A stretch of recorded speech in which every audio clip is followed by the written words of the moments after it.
नमस्कार मित्रांनो, आपल्या व्हिडिओमध्ये स्वागत आहे. आजच्या व्हिडिओमध्ये आपण आज माहिती पाहणार आहोत की निवृत्ती वेतनाचं गणित आहे, म्हणजे सेवानिवृत्त जो रिटायर होणारे कर्मचारी त्याचा तपशील कशा प्रकारे जी काय पेन्शन असेल का जे काही कशा प्रकारे काउंट केलं का त्याचा हिशोब कसा केला याच्याबद्दल. तर मित्रांनो, आपणास विनंती करतो, जर या चॅनल आपल्या पहिल्यांदा आला असेल तर चॅनलला सबस्क्राईब आणि शेअर करायला विसरू नका. तर सर्वात पहिल्यांदा एक जसं पाहूयात आपण सेवानिवृत्त कर्मचाऱ्याचा सेवा तपशील. यामध्ये जर कर्मचाऱ्याची जन्मतारीख जसे 13/12/1959 असेल आणि त्याची अपॉइंटमेंट डेट म्हणजे जॉईनिंग डेट असेल ते 24/11/1980 असेल आणि तो सेवा समाप्ती दिनांक म्हणजे रिटायर झाला 31/12/2017 कार्यालयीन वेळेनंतर. आता त्याची रजेविना अनुपस्थित म्हणजे AWL समजा 7 दिवस असं पकडूयात. 2006ला 2 दिवस आणि 2010ला 5 दिवस. आणि त्याचं शेवटचं वेतन जे आहे ते 1/7/17ला 1/7/17ला जे काय ते साधारणतः 71,200 आणि 2016ला 1/7/2016ला त्याचं वेतन जे होतं 78,800. त्याच्यात महागाई भत्ता तो 17% असे एक अंदाज फक्त पकडलेला आपण या ठिकाणी. आता सेवा समाप्ती दिनांक वजा नेमणूक दिनांक म्हणजे रिटायरमेंटची डेट, त्याच्यातून अपॉइंटमेंटची डेट आहे ती 31/12/2017 आपण वरती पाहिल्याप्रमाणे आणि त्याची अपॉइंटमेंट डेट 24/11/80. तर याच्यामधून मायनस केल्यानंतर या ठिकाणी साधारणतः त्याची सर्व्हिसची होते 37 वर्षी 1 महिने 7 दिवस प्लस त्या ठिकाणी 1 अशा आणि त्याची काय वजा रजेविना अनुपस्थित जी आपण वरती पाहिली 7 दिवस म्हणजे 37 वर्ष 1 महिना 1 दिवस अशा प्रकारची त्यांची कर्मचाऱ्याची सर्व्हिस झालेली. आता मासिक निवृत्ती वेतन म्हणजे त्याची मंथली पेन्शन काढण्याचं सूत्र काय आहे, तर त्या निवृत्ती वेतनार्ह वेतनाच्या 50% किंवा शेवटच्या महिन्यातील मूळ वेतनाच्या 50% यापैकी जे लाभदायक आहे ते निवृत्ती वेतन म्हणजेच त्याची पेन्शन असणार आहे. आता या ठिकाणी निवृत्ती वेतन म्हणजे शेवटच्या 10 महिन्याचं सरासरी वेतन. आता जो साधारणतः डिसेंबरला रिटायर होतो तर मार्च 17चं पेमेंट 78,800, एप्रिल 17चं 78,000 या ठिकाणी पाहू शकतो आपण. 1 जुलैला त्याची इन्क्रिमेंट लागली 81,200 झालं. अशा प्रकारे त्याचं जे एकूण 10 महिन्याचं सरासरी वेतन ते 8,02,400 झालं आणि त्याला भागिले किती केलं 10 केलं तर आलं आपलं 80,240. अशा प्रकारे इथपर्यंत 10 महिन्याचं त्याचं जे सरासरी वेतन काढलं तर ते आलं. त्यानंतर मासिक निवृत्ती वेतन बरोबर निवृत्ती वेतन गुणिले 50%. आता या ठिकाणी आपलं 10 महिन्याचं जे सरासरी वेतन आहे त्याचं जे काय आलेलं आपलं ते 80,240 भागिले 2 म्हणजे या ठिकाणी आलं 40,120. ही त्याची साधारणतः मासिक निवृत्ती वेतन म्हणजे पेन्शन होणार. त्यानंतर दुसरं जो त्याच्याऐवजी आहे, मासिक निवृत्ती वेतन बरोबर शेवटचं मूळ वेतन गुणिले 50%. आता काय करणार या ठिकाणी 81,200 गुणिले 50%, तर त्या ठिकाणी येतं आपलं 40,600. आता मासिक निवृत्ती वेतन हे रुपये 40,600 व 40,120 यातील जे जास्त असेल तेच मासिक निवृत्ती वेतन म्हणजे 40,600 या ठिकाणी अधिक महागाई वाढ प्रतिमास अनुज्ञेय असेल. अशा प्रकारे त्याचं जे वेतन आहे हे दोन दोन जे या ठिकाणी आपण पर्याय पाहिले तर त्यापैकी जे जास्त असेल ते या ठिकाणी महागाई आपलं निवृत्ती वेतन आणि त्यामध्ये जो महागाई भत्ता डी असेल तो अनुज्ञेय होईल. आता हे झाल्यानंतर त्या ठिकाणी मृत्यू आणि सेवानिवृत्ती उपदान म्हणजे डेथ कम रिटायरमेंट ग्रॅज्युएटी.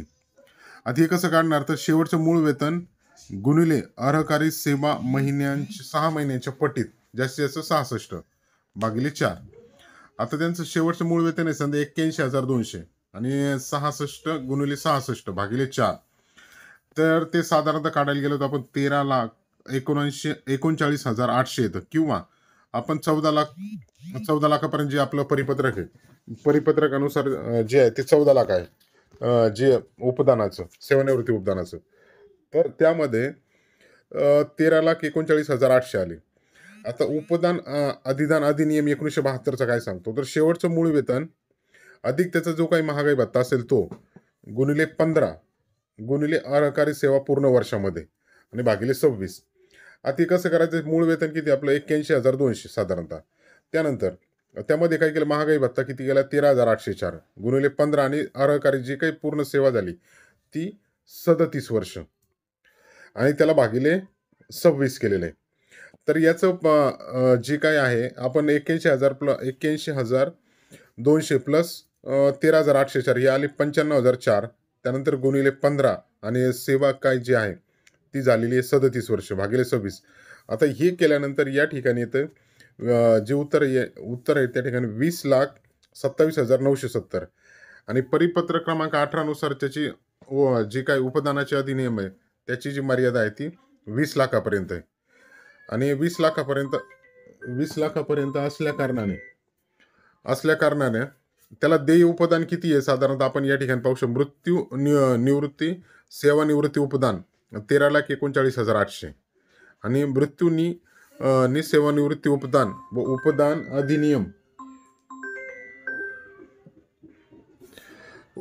1972 मधील फरक हा 6,60,200 आणि उपदान अधिनियम 1972 मध्ये जे आहे ते 20 लाख. अशा प्रकारे प्रस्तुत प्रकरणी या ठिकाणी 20 लाख इतकी उपदानाची अनुज्ञेय रक्कम ही अनुज्ञेय म्हणजे देय होते. आता हे ज्याला आपण पाहिलं या ठिकाणी कशा प्रकारे जे काय आहे उपदान जे अधिनियम 1972 पाहिला. आता त्यानंतर जर जो काही सेवेत असताना कर्मचारी मृत्यू झाल्यास अनुज्ञेय होणारी मृत्यू किंवा उपदानाची रक्कम ते कसं काढायचं, अंतिम वेतन गुणिले अर्हकारी सेवा 6 महिन्याच्या पट्टीत.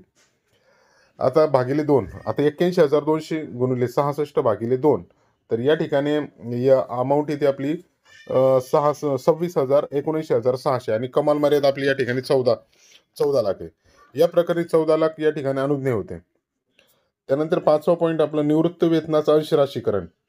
आता अंशराशीकरण कसं करणार, मूळ मासिक निवृत्ती वेतन गुणिले 40% गुणिले 12 गुणिले अंशराशीकरणाचं मूल्य 8,371. आता 40,600 गुणिले 40% याचे जर केलं आपण तर ते काही साधारणतः येईल आपलं या ठिकाणी 16,240 गुणिले 12 आणि अंशराशीकरणाचं मूल्य.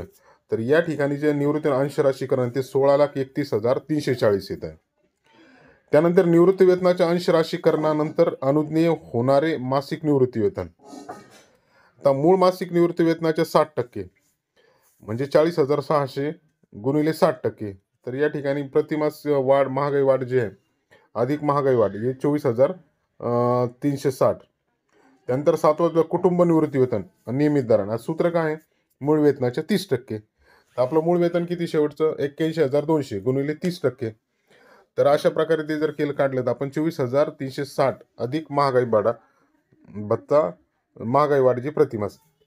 आणि उच्च दराने जर विचार केला आपण कर्मचाऱ्याच्या वेतनाच्या 50% म्हणजे 81,200 गुणिले 50%, तर त्याचं केलं आपण तर 40,600 किंवा नियमित दराने येणारं कुटुंब निवृत्ती वेतनाच्या दुप्पट म्हणजे 24,360 गुणिले 2 48,720. या दोनपैकी जे कमी असेल ते तितक्या दराने मिळतं म्हणजे 40,600.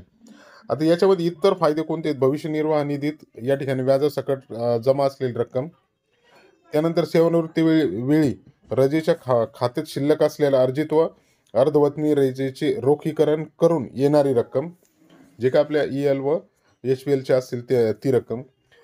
प्रवास सहाय्य भत्त्याची रक्कम, वारसा हक्क प्रकरण किंवा अनुकंप प्रकरणात कर्मचाऱ्यांच्या मुलांना नोकरी, तसंच मृत कर्मचाऱ्यांच्या वारसांना तात्काळ रोख 1,500 इमिजिएट कॅश असिस्टन्स.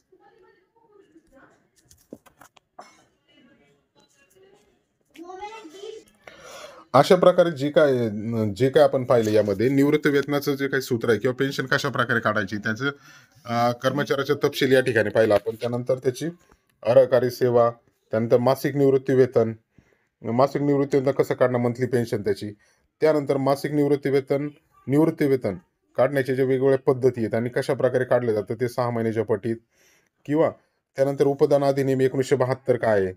तसंच निवृत्ती वेतनाचं अंशराशीकरण कसं करायचं, निवृत्ती वेतनाच्या अंशराशीकरणानंतर अनुज्ञेय होणारं जे निवृत्ती वेतन आहे ते कसं काढलं आणि कुटुंब निवृत्तीवेतन नियमित दरानं आणि उच्च दराने कशा प्रकारे दिलं जातं हे पाहिलं आणि त्यानंतर इतर फायदे जे आहेत ते अशा प्रकारे पाहिलं. अशा प्रकारे जे काय आपण या व्हिडिओमध्ये पाहिलं, की जो काही कर्मचारी रिटायर होणार आहे किंवा सेवानिवृत्त होणार त्याचा सेवाचा तपशील वगैरे असेल, तर अशा प्रकारे आपण हे जे काही सूत्रांमध्ये ते जर अंक फिगर टाकल्यानंतर या ठिकाणी ती माहिती आपल्याला भेटू शकते किंवा किती पेन्शन बसू शकते किंवा काय किती उपदानाची रक्कम भेटूची याबाबत आजच्या व्हिडिओमध्ये मित्रांनो आपण माहिती पाहिली. मित्रांनो व्हिडिओ आवडल्यास लाईक, शेअर आणि सबस्क्राईब करायला विसरू नका. धन्यवाद.